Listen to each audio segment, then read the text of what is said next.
We provide you the platform to turn your dreams into reality. Give wings to your aspirations with KR Mangalam University.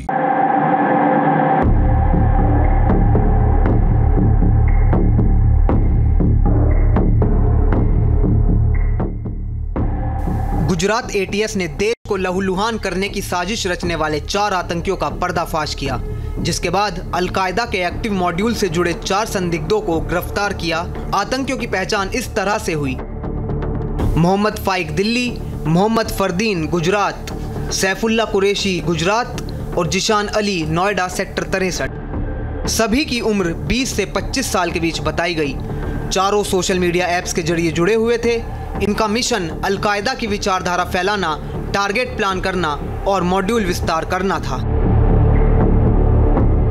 ये al Qaeda जो एक proscribed terrorist organisation है, इसकी विचारधारा का प्रचार प्रसार देश में कर रहे हैं। बहुत लोगों को धार्मिक आधार पे डेमोक्रेसी के विरुद्ध, भारत के विरुद्ध इनकी उश्केरनीजनक जो साहित्य है वो इन पे बारंबार शेयर कर रहे हैं। पकड़े गए संदिग्ध अल-कायदा इन इंडिया सब कॉन्टिनेंट की सोच का प्रचार प्रसार कर रहे थे। भारतीय युवाओं को धार्मिक और देश विरोधी गतिविधियों के लिए उकसा रहे थे। ये लोग पाकिस्तान के जो भड़काऊ भाषण थे वो टैग करके जो भारत में जो फेक आईडी है उसके जरिए लोगों को जोड़ रहे थे। देश में शरिया कानून किस तरह से लागू हो उस तरह से वो लोग प्रेरित कर रहे थे, सबको जोड़ रहे थे। और ये जो नौजवान है इनकी उम्र 20 से 25 साल के लड़के हैं और ये जो 4 है वो कभी आज तक मिले नहीं है, पर फेक आईडी इंस्टाग्राम के थ्रू वो लोग मिलते थे और ये जो पूरी जो कामगिरी है वो कर रहे थे। इनकी गिरफ्तारी का पूरा ऑपरेशन 3 राज्यों में चला। 2 आतंकियों को गुजरात के अहमदाबाद और मोडासा से गिरफ्तार किया है। गुजरात से पकड़े गए सैफुल्ला कुरैशी की गिरफ्तारी के बाद उसके घर वाले भी सन्न हैं। हमको कुछ नहीं पता वो फोन पे क्या करता था क्या नहीं। वो सुबह 9 बजे जाता था जॉब पे और वहाँ से शाम को 8 बजे आ जाता था और फिर फ़ोन लेके खा के फ़ोन लेके बैठता था। बस दूसरा कुछ पता नहीं हमको कि वो फ़ोन पे क्या करता था क्या नहीं, किससे बात करता था, किसके साथ उसका संपर्क था, उसे कोई मिलने नहीं आता था।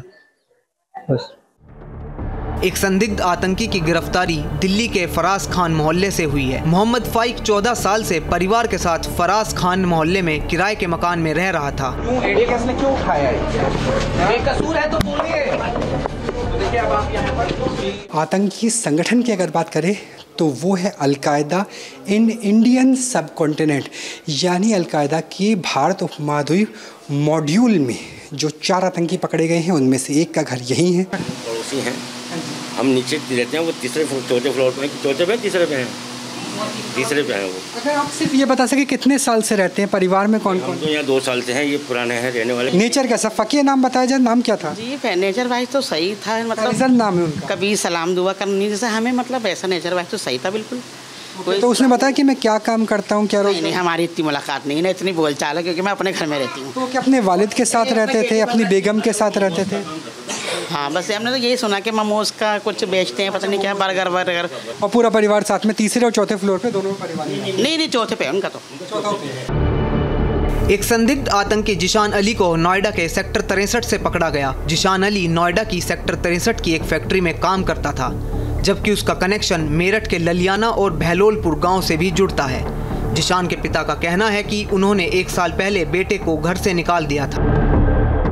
करता तो नहीं, पढ़ाई करता था ये जवान में दे डालने में। अच्छा, वहाँ ये गलत संगत में पड़ गया तो कभी गलत मोबाइल पर कुछ खेला खा लिया, पैसे मांगेगा था, परेशान हो गए जब हम इसके उससे, तो हमने तो कौन सी कितने साल पहले गया था नवोदय विद्यालय में? ये तो काफ़ी टाइम हो गया, 6ठी क्लास तक गया था और इंटर तक रहा। अब 2 साल से जो था वो इधर उधर, साल भर से तो हमने उसे बेदखल कर रखा। जब हमें परेशान हो गए, हम कहाँ तक उसका कर्जा भरते, वो हमसे साल भर से तो हमारा घर आना जाना ही नहीं था। ATS को जांच में कई संदिग्ध social media handles, group chats और प्रचार सामग्री हाथ लगी। ये सब टेलीग्राम जैसे ऐप्स और इनक्रिप्टेड चैट्स के जरिए जुड़े हुए थे। भारत में बड़े हमले की प्लानिंग थी और गुजरात इनका अगला टारगेट था। आतंकियों के पास से अलकायदा से जुड़ी सामग्री मिली है। इसके अलावा एक तलवार भी बरामद की गई है। पुलिस के मुताबिक फरदीन के पास से ऑपरेशन सिंदूर से जुड़े दस्तावेज भी मिले हैं। साथ ही ऑपरेशन सिंदूर के दौरान आतंकियों ने कई पोस्ट भी किए थे जो पाकिस्तान के समर्थन और भारत विरोधी थे और धार्मिक आधार पर भड़काऊ पोस्ट भी की गई थी। एटीएस को पहले से शक था कि कुछ यूथ विदेशी कट्टरपंथी संगठनों से जुड़े हैं और जब सोशल मीडिया मॉनिटरिंग में लिंक मिला तो तीनों राज्यों में एक साथ छापेमारी की गई।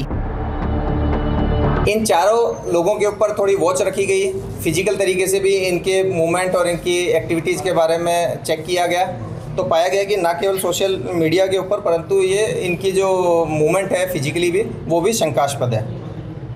इसके आधार पे एक बड़ी टीम का निर्माण किया गया। चारों आतंकियों से एटीएस की कड़ी पूछताछ जारी है। पूछताछ में सीमा पार लिंक और फंडिंग के रास्ते भी सामने आ रहे हैं। सैफुल्ला और फरदीन को कोर्ट ने 14 दिन की रिमांड पर भेज दिया है। वहीं बाकी 2 आरोपियों को आज कोर्ट में पेश किया जाएगा। Team news nation. जहां भक्ति है हर शब्द में, कथाओं में छुपे हैं दिव्य रहस्य और ज्योतिष देता है जीवन को दिशा। धर्म से जुड़ी हर बातों को जानने के लिए हमारे चैनल स्तुति को सब्सक्राइब करें।